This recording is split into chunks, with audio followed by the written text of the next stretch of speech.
mentioned that you were in the Senate premises on August 19. Tama po ba? I was there, Your Honor. You were Yes, Your here. Honor. Yes po, Your Ano po Honor. ginagawa niyo rito?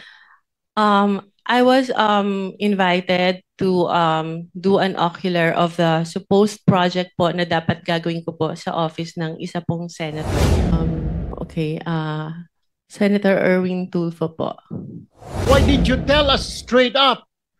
Had you told us na meron kang sabit sa mga project sa Bulacan, we wouldn't have let you step in the Senate. Tatanungin ko muna si Miss Mina Elampar Jose. Una-una, kanina lamang ako nabigyan po ng kopya ng inyong sinumpaang salaysay. Meron lamang akong ilang katanungan upang malaman ng taong bayan ang katotohanan sa likod ng kasinungalingan ni Bryce Hernandez laban sa akin. Okay? For the record, ano po ang kumpletong pangalan ninyo? Your Honor, if I may, can I have please a short statement?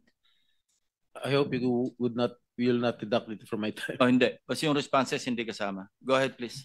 Yes, Your Honor. Yes, I am Mina Jose, and I am appearing before this committee in my capacity, in my personal capacity, and as a representative of WJ Construction. I came before this committee with the humility and respect to share the truth.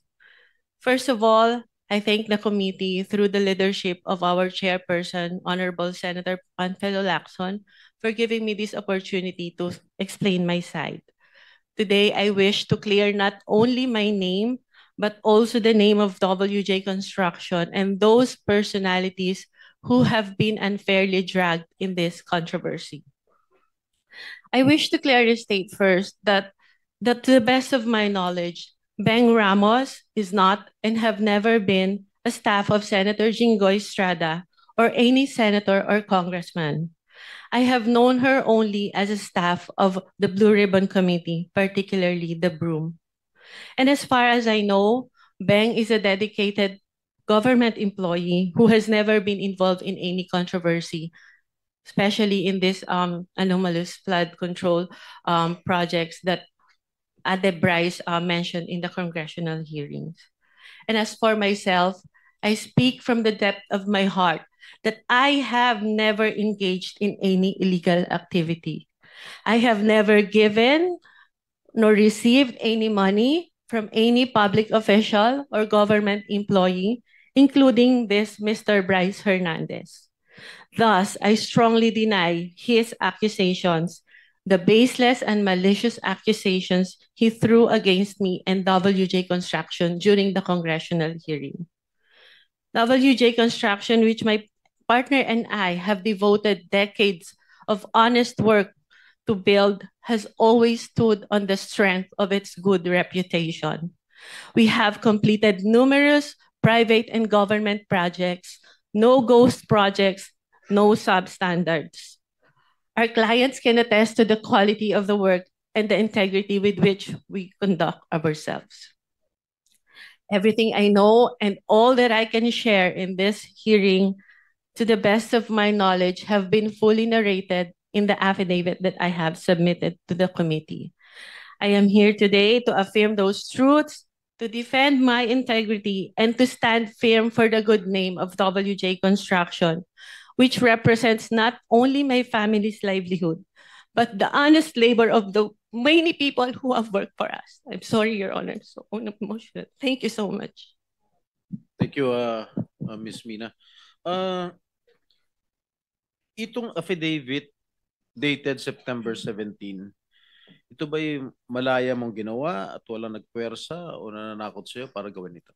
Wala po, Your Honor. Actually, I made the narrative myself and just asked my lawyer to please prepare it in a legal format. Okay. Kayo ba nangongontrata sa DPWH? Yes, Your Honor. Alright. Ang WJ Construction ay negosyo nyo. Tama po ba? Yes po. Kailan kayo nagsimula magnegosyo? Okay. Pumasok sa construction business. WJ Construction started po as sole proprietor when my husband was still single in 1998. And tuloy-tuloy lang po yung kanyang paggawa ng projects in both private and government projects. And in 2021 po, it transitioned into a one-person corporation. So, ano yung mga kontratang nakukuha nyo sa DPWH? Meron bang mga flood control projects? Meron po kami huling last ginawa na flood control in 2023 po. 2023? Yes po. Ano-ano po lugar? Sa Manila po. Sa Manila lang? Yes po. Okay. Ilan yung mga flood control projects ninyo? So far yun pa lang po. Isa lang? Yes po. Magkano halaga? 24 million po, Your Alright. Honor. Okay. Sabi po ni Senate President Pro Temp Senator Ping Lacson in one of his interviews mentioned that you were in the Senate premises on August 19. Tama po ba? I was there, Your Honor. You were Yes, Your here? Honor. Yes po, Your Ano po Honor. ginagawa niyo rito? I was invited to do an ocular of the supposed project po na dapat gagawin ko po sa office ng isa pong senator. Sino po?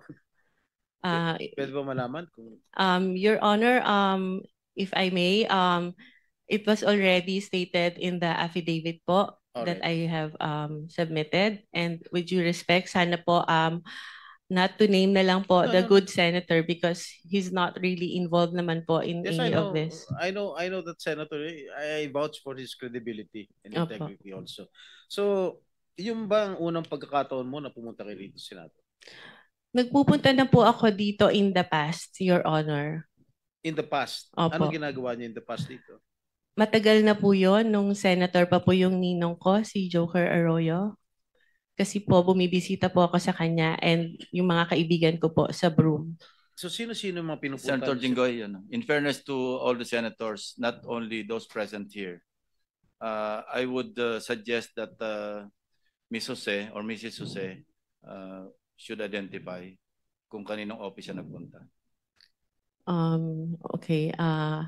Senator Erwin Tulfo po. Ano po naging sadya niyo sa office niya? Meron po kasing problem yung terrace ni Senator Erwin na binabaha po siya lalo po pag umuulan. So ako po yung na-refer na contractor nung staff niya na kung pwede po tingnan namin gawa ng solusyon and mag-suggest po kami sa kanya. Yes, Mr. Chair. The permission of Senator Estrada? With the permission of His Senator. name has been mentioned. I think we owe it to him. No? Mr. Chair, the only time that I learned of the Double J construction was through a staff of mine na recommended me this group to fix my veranda on the 5th floor, Mr. Chair. But when upon learning her name was mentioned by Engineer Bryce, we immediately requested to cancel all contracts with WJ, where I specifically ordered to terminate our office refurbishment project with WJ. And also, that was on September 9, Mr. Chair. And then on September 11, I issued another memo asking for an incident report to all concerned employees, specifically the friend of the Double J Construction, Mina Jose. And on September 18th, I passed an internal policy for gate pass and visitors pass requests na wala po muna kami tatanggapin ng mga bisita because of that. Mr. Chair, this representation is willing to submit all the documents. The memo stated dated September 9, memo September 11, memo on September 18, and of course the drawing submitted by Ms. Mina Jose for the refurbishment of my veranda on the 5th floor. Also, some contracts we're willing to submit for in this committee, Mr. Chair. Thank you. Mrs. Jose, meron pong sinabit sa aming opisina yung Director General, CCTV footage. So gusto ko lang malaman din para sa kaalaman ng lahat. Bukod sa opisina ni Senator Erwin Tulfo, saan po pa kayo nagpunta? Meron pa po akong pinuntahang office at sabi ko nga po, may mga kaibigan po ako sa Broome na tinext ko na papunta ako ng Senate and I want to see them. Can we flash on the screen yung footage, yung CCTV? Linawin mo yung Broome. Ano yung Broome? It's the Blue Ribbon Oversight Yes, Office hindi Management, alam Your ng Honor. public. Masusundan na lang natin ito, no? Ano, sa third floor na ba ito? Doon muna sa ground floor. August 19. Yeah. August 19, correct. Sige po, habang tinitingnan nyo, kayo na yung magkakwento kung ano yung flow ng events nung kayo dumalaw dito. Anong Okay, oras? so saan from kayo the pumunta? lobby po, nagsabi po ako na I have a permit to enter the Senate, and then tinanong po yung pangalan ko, hinanap po nila sa computer, and then nung na-confirm po nila, sabi nila, umakyat ka na sa second floor, dun ka mag-register. So pag akyat po, nakikita nyo po, meron pong separate na bag and body scanner where yung mga guests po dapat mag-pass through muna doon. After po noon, pupunta po sa logbook area, ilalag nyo po yung pangalan nyo, yung phone number nyo, taga saan kayo, and kung saang office kayo pupunta. And hitingnan po kami ng ID to verify kung kami po talaga yung nasa list. And that's what I did, Your Honors. Ito po, yan na yung pumunta kayo sa Broome, di ba? Yes Sige, po. sige, tuloy nyo lang. Yeah, so dahil nga po nakita ko na yung elevator is cramped and dalawa lang po yung para sa mga senators, isa lang po yung sa guests, and natatakot ako na pumasok sa cramped elevator because I don't have my mask, I took the stairs po. And dumaan po ako kay Beng. Inuna ko po muna siya dahil sa totoo lang po, nakiusap po ako sa kanyang mag-prepare or mag-print ng sample proposal na i-attempt ko po sanang i-present kay Senator Erwin. So dumaan po ako doon briefly, nagpicture pa nga po kami, and I texted my other friend sa Broome who was at that time in the session hall to tell her na, hey, nandito na ako. So after po noon, umakyat na ako dahil nagagalit na po sa akin yung staff ni Senator, bakit daw po ang tagal ko. Sandali lang daw po si Senator para explain sa akin kung ano yung gusto niyang gawin. So umakyat na po ako sa office ni Senator Erwin Tulfo. Mr. Chair, may I also add that we'll be submitting a screenshot of the text message between my staff and Ms. Mina Jose. Where was she during that time? Dahil doon po sa text message, sinabi niya dumaan pa sa Broome. At meron din po akong letter sa staff ko asking her bakit dumaan sa Broome. Parang ginamit po yung aming opisina na makapasyal siya sa Broome, wala naman po sa agenda. Hindi rin po niya minensyon na may kilala po siya dito sa Senate, dyan sa Broome, sa Blue Ribbon.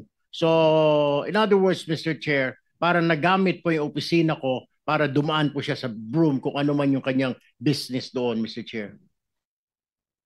My apologies, Your Honor, if that appeared that way. It was just my intention to see my friend, especially when I heard that Beng is suffering from cancer and I haven't seen her in a long time. So I thought it was an opportunity for me to also visit her.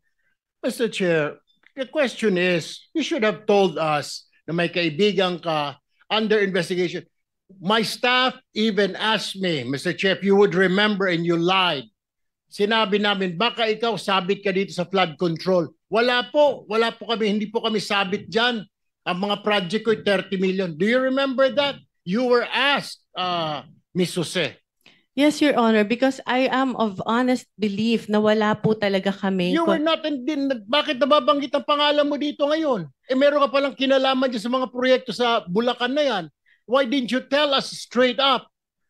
Had you told us na meron kang sabit sa mga project sa Bulacan, we wouldn't have let you step in the Senate, Ms. Jose. Your Honor, prior to the text message that was shared by Bryce, nagulat po talaga ako dahil wala po kaming pinasukang project. We never joined any bidding. We never submitted any documents. Hindi nga po Mr. Chair, sinasabi para lumalabas na isa ka sa conduit, isa ka sa mga sabit na nagdala ng pera, something to that effect. Hindi ko naman sinasabi na kasama ka sa proyekto, pero sabit ka sa problema sa flood control. You should have told us. You should have informed my staff na pumunta ka rito na dadaan po muna ako. How hard is that to say? Pakisabi kay Senator, dadaanan ko muna yung kaibigan ko sa Broome na may sakit na cancer. Why didn't you do that, Ms. Jose, Mr. Chair? Your Honor, I don't think Senator Erwin is privy to the conversation with the staff Yes, to yeah. whom I have mentioned before. Senator this- Erwin, please no. I think si Bryce was the one who made that assertion, Yes, Your Honor. implying that WJ / Beng Ramos ay magdadala ng obligation. Can you clarify that? Ano yung obligation na sinasabi mo? Yun po yung yung sa proponent po nung project na ibinigay po ni Boss Henry sa kanya. At yung regarding naman po dun sa pagdadala ng obligasyon, meron po akong follow-up na magpapatunay na What exactly did you mean when you said nung ka sa house, yung obligasyon? Ano yung obligation na yon? Pera? pera Para po. kanino? Lagay? Ano yung context ng obligation? Pera po siya para sa proponent. Ano yung sabihin? Lagay para sa proponent? Yung advance po. Opo. Advance yung, para yung sa parang proponent? bayad po para dahil nakuha niya yung project na yun. Mrs. Jose? Your Honor, I don't know what he was talking about because the context of that message is about giving him documents for a supposed po dahil hindi natuloy na joint venture. If I may, Your Honor, in my affidavit. Wait for a while. And pag sinabi mong proponent, you were directly linking Senator Jinggoy, hindi ba? As the proponent. Ay, hindi Kasi po. minention mo yung Beng Ramos na sinabi mo, stop siya ni Senator Jinggoy. So Yes. that was the implication. Pag sinabi mong magpapadala o ipapadala yung obligation sa WJ, Beng Ramos, and then nung tinanong ka, sino si Beng Ramos, stop ni Senator Jinggoy, hindi ba? Yes po. So yun ang in-imply mo na yung obligation na sinasabi mong para sa proponent para kay Senator Jinggoy. Hindi po, Your Honor. Ano yun? Sino yung proponent ngayon? Ibang project po yung hindi po galing kay pinagdugtong mo Senator kasi Jinggoy. Anyway, sige, please continue, Mrs. Jose. If you remember po dun sa shinare niya na text message, nagpakilala lang po ako na Mina, WJ Construction, Beng Ramos, for him to know na nakuha ko po yung number niya kay Beng Ramos. And nag-usap po kami, nagpakilala ako as contractor, nagtanong po ako sa kanya kung ano po ba yung, to have an overview kung ano po yung mga projects na meron po sa kanilang district nung sinabi niya po na siya ay taga Bulacan. So nung sinabi niya po, ito yung thread ninyong dalawa. Sige, tuloy mo lang. Yes po. Nung sinabi niya po na mostly flood control, tinanong ko po kung ano po yung category na required nila. Ang sabi niya po, at least small A. Sabi ko po sa kanya, hindi po pala kami pwede because our flood control category is only small B.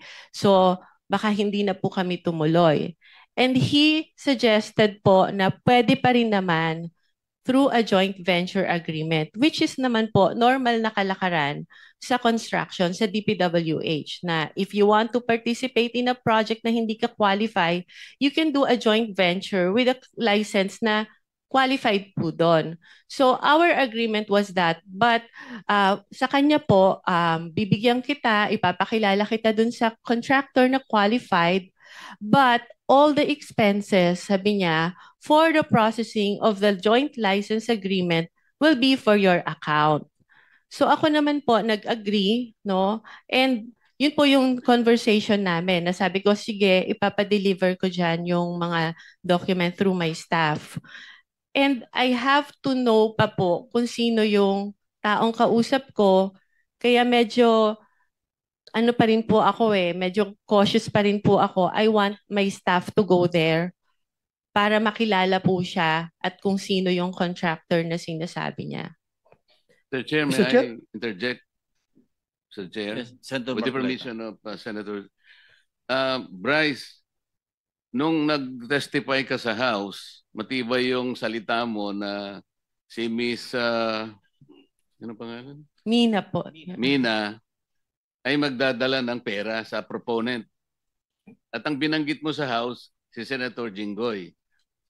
Di ba? Sa House. Your Honor, nakalink lang po na ang pakilala kay kay Ma'am Mina and Ma'am Beng is staff po ni Sen Jinggoy, pero hindi po specifically sinabi ko na yung proponent is para po kay Senator Jinggoy. Ayun, malinaw ngayon,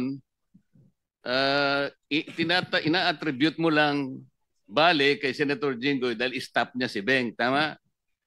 Hindi po. Ibang projects po yung sinasabi ko na nakatag po kay Senator Jinggoy. Hindi po yung specifically noong 2022. O iba na naman ang sinasabi mo. Ito munang isa-isa lang. Nag-iiba ka na naman ng ng salita. Excuse Sa me, House, with Senator Marcoleta, with the indulgence of the other members, we are suspending the one follow-up question because of the sensitivity of this issue. Okay. We want to resolve this and get to the bottom of this. So, with your indulgence, baka pwedeng suspend natin yung one follow-up question.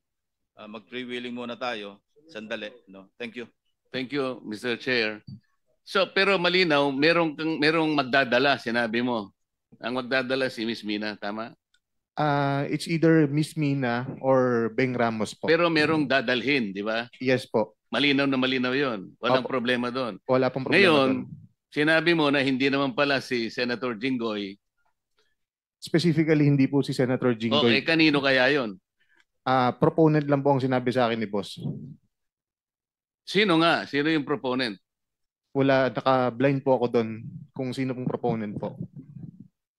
Blind siya kung sino proponent, pero nung nag-testify ka sa House, tahasan sinabi mo, ako at si Senator Joel Villanueva ang pinangalanan mo. At Opo, sinabi mo rito, sabi ni Congressman Ridon, sorry, excuse me, before proceeding, can we state for the record again who is Beng Ramos? Ang sagot mo, she is the staff of Senator Jinggoy Estrada po. Sagot ni Ridon, staff of Senator Beng Ramos is a staff of Senator Jinggoy Estrada. Ang sagot mo, yes po, Your Honor. Hindi ko siya naging staff kahit kailan, simula nung pumasok ako sa Senado noong 2004 up to the present. Hindi ko naging staff si Beng Ramos. How did you come to that conclusion na naging staff ko si Beng Ramos? Your Honor, si Boss Henry po ang nagpakilala sa akin. No. You answer my question directly. How did you come into that conclusion na staff ko si Beng Ramos? Si Boss Henry po nagsabi sa akin na staff niyo daw po si Beng Ramos. Paano malalaman ni Alcantara yan? Mr. Alcantara, can you confirm his statement? Respectful din na, Your Honor. Hindi ko nga po kilala itong pangalan to, Mina. At yung Beng Ramos po, alam ko po, nung nagtatanong nga po ako, sila po magkakilala niya, taga Santa Maria po yan eh. Hindi ko naman po personally kilala po yan eh. Every time na lang po, sa akin lagi yung turo niya. Magkababayan kayo ni Beng Ramos? Ngayon ko lang din po nalaman, Your Honor. Alright. Meron ka pa sinabi, sa House, this was the time na meron pang project na binigay si Boss Henry Alcantara kay Miss Beng Ramos through Miss Mina of WJ Construction. So, yun po yung ginamit na license or contractor at nandyan po yung pag-uusap kung kailan pa po magdi-deliver ng obligasyon dahil kailangan po ni Boss Henry. Okay? Oh. Ano ibig sabihin niya? Ito po yung binigay nga po na project ni boss kay ma'am na contractor, kay Ma'am Mina, slash Ma'am Beng Ramos. I thought, kilala mo ba Mr. Alcantara si Mina? We never met po. Ngayon ko lang po siya nakita. And I swear, alam po ni Ma'am Mina, hindi po kami Miss Mina, nagkikita. kilala mo si Engineer? Hindi po, Your Honor. Anyway. Kahit po si Sir Bryce Teka, sa phone. Yeah, sino phone ko lang. nagpakilala sa iyo kay Bryce? Binigay lang po sa akin ni Beng Ramos yung number niya. So over the phone lang po kami nag-usap. Okay, so kinontak mo na siya on the Opo. basis of the... Yeah. Opo. Thank you. Okay, just to pursue further, no? Miss Mina, ni minsan, hindi ka nagpunta sa tanggapan ko, sa opisina ko. Tama po. Hindi po. Never tayo nag-usap at ngayon lang tayo nagkakilala. Tama po ba? Ngayon lang po. Ipinatawag ka sa hearing na ito dahil nabanggit ang pangalan mo at yung WJ Construction sa testimony ni Bryce Hernandez sa Kongreso noong September 9. Tama po ba? Yes po, Your Honor. Okay.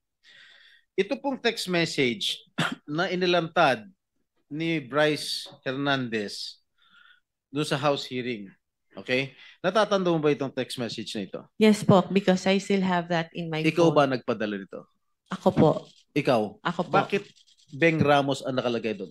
pinanood ko nga po yung hearing ng congressional and it appeared po na to Bryce, ang katext niya po ay si Beng Ramos. So, bakit Beng Ramos ang nakalagay rito? Kasi po ang pakilala ni boss sa akin is Beng Ramos is staff niyo po, hindi naman po si Mamina. Si Beng Kaya- Ramos ang staff ko? Opo, yun po ang sabi niya sa akin. Sabi nino? Ni Boss Henry ko po. Paano niya malalaman? Hindi naman kami nag-uusap niya. Paano niya malalaman staff ko si Beng Ramos? How will he know?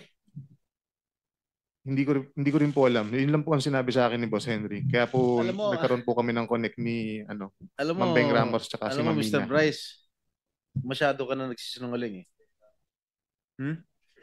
Anyway, so, ang pagkakaalam mo, sino nag-text sa'yo nito? Si Miss Mina o si Beng? Ayan po. Nakalagay po pala yung akala ko po, si Ma'am Beng Ramos. Pero si pala, Ma'am Mina ng WJ Construction po. Okay. Ito, nangyari to December 10, 2022. Just for the record. Tama po ba? Opo, Your Honor. Sabado namin, Sabado to, December 10, 2022. Kaupo lang namin mga bagong senador nun. Okay? Senator So- Jinggoy, Yes. with the, Yes, please. Mr. Chair, Go ahead, please. interjection lang, Mr. Senator Jinggoy, kung baka pwedeng to give clarity, saan yung Beng Ramos na yan? Paupuin natin dito. Mr. Chair. Yes. I have conferred already, if I may, I have conferred with the chairman of the Senate Blue Ribbon due to humanitarian reasons because she is suffering from stage 4 cancer. So, kawawa naman. We decided against inviting her because she's undergoing chemotherapy. Well noted, Mr. Chair. Thank you. Sorry, I don't know about that information.